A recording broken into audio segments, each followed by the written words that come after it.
At the age of 19, yun yung araw na pinaka malungkot na nangyari sa buhay ko kasi yun din yung araw na nag-stop na ako sa pag-aaral.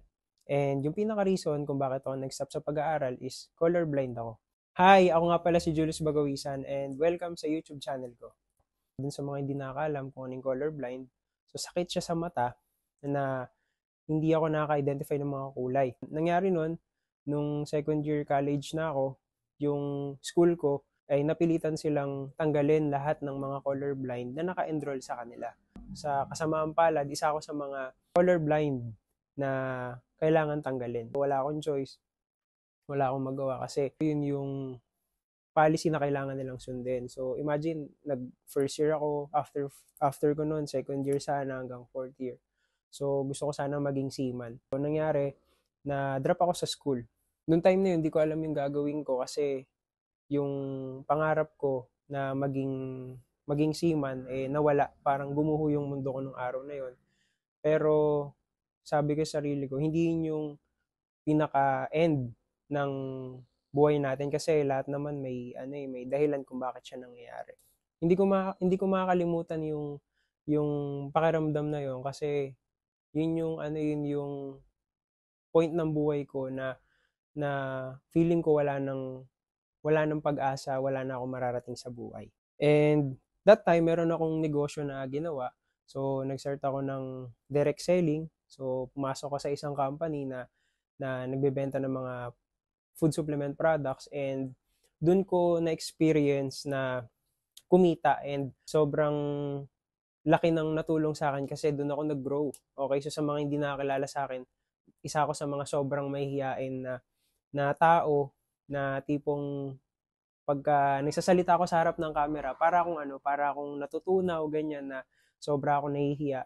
And dun ko na-discover na meron pala akong magagawa na kahit na wala na akong pag-asa dun sa dati kong ginagawa sa school ko na dapat magiging seaman ako. So, kaya sabi sa akin kahit na gumraduate ako, kahit na ako pa yung may pinakamataas na grades, kung colorblind ka, hindi ka tatanggapin mostly ng mga companies. So, yun. And yun nga, nalaman ko to, nag-try ako ng direct selling for 5 years. Okay, so 19 years old ako noon. 5 years, so ginawa ko siya straight, 5 years, tuloy-tuloy, consistent. Kasi wala na akong ibang ginagawa and hindi rin madali makapasok ng work lalo na pag hindi ka naman nakapagtapos. So yun yung pinaka nakita kong way na pwede akong kumita ng malaki kahit na hindi ako maging seaman.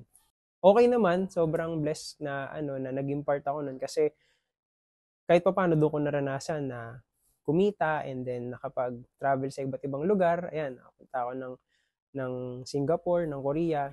So, pangarap ko din naman yun dati pero mas napaaga siya no, nakuha ko siya ng mas maaga that time kasi binibigay siya ng libre, no? So, isa ako sa mga nakahit nun. Sobrang thankful ako doon. And may mga mentors ako doon na nag-guide sa akin, nagturo sa akin.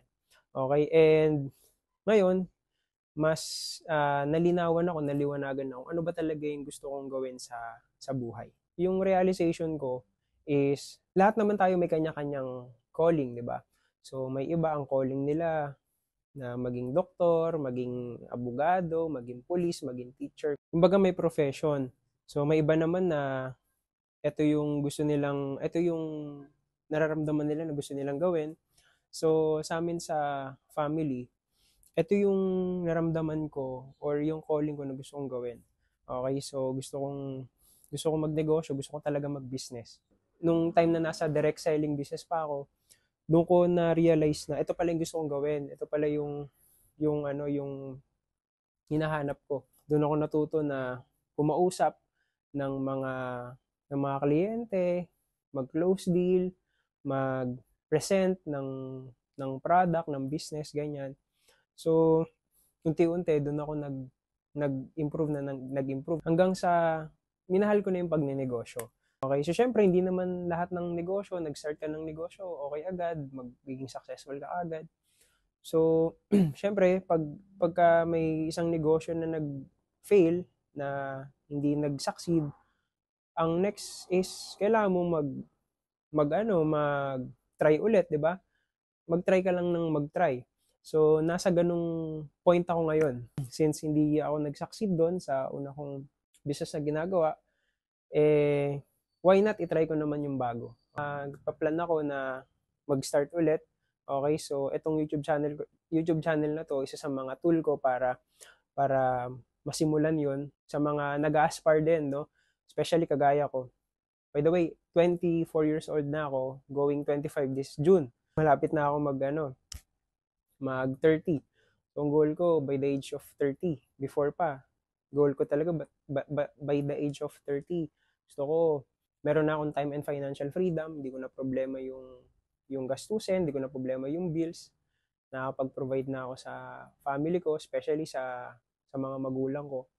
And hindi naman ako nawala ng pag-asa na darating yung time mangyayari yun. Okay? Kasi naniniwala ako na kapag ka meron kang gustong makuha na goal mo, na pangarap mo, huwag ka lang mapapagod na trabahuhin, pagsikapan mo, pag-pray mo palagi na bigyan ka ng lakas, no, para magawa yon or makamit yon, mangyayari at mangyayari siya.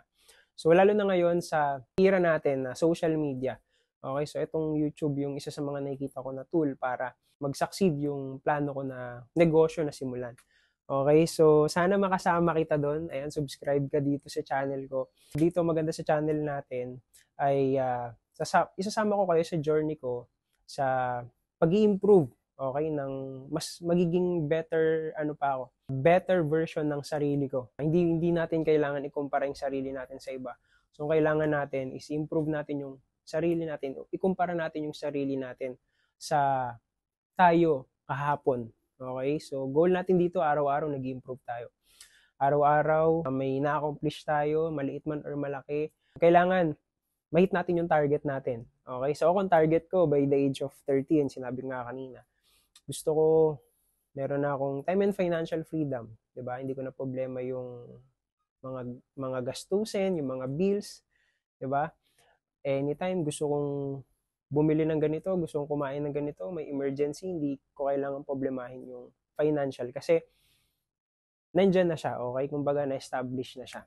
Thank you sa mga sasama sa akin sa journey ko na to, and excited ako na mag-upload pa ng mas maraming videos tungkol sa sarili ko, yung mga natutunan ko, yung tips na pwede kong i-share sa inyo na makakatulong din sa inyo para kayo din, no? May maging ano din kayo, may maging benefit din kayo sa panonood ng video ko, may makuha kayong value na ma-apply ninyo sa sarili ninyo. Okay? So ikaw, alam mo, student ka, kagaya ko na hindi pinalad, no? Hindi pinalad sa school, wala kang parents or hindi ka nabigyan ng chance na makapag-aral. Okay? So wag mong i-down yung sarili mo kasi meron pang chance. So ikaw naman ay nag-aaral ngayon, ituloy mo 'yan. Okay? Bless ka kasi meron kang family, parents na tumutulong sa'yo para makapag-aral ka. So, ituloy mo yan, treasure mo yan, mas galingan mo, masipagan mo. So, pwede itong makatulong sa'yo yung panonood mo ng video ko or kung sino man yung gusto mo i-follow para mag-improve ka palalo. Advantage mo na yan. Okay? Sana nag-enjoy kayo and see you sa next video natin. God bless!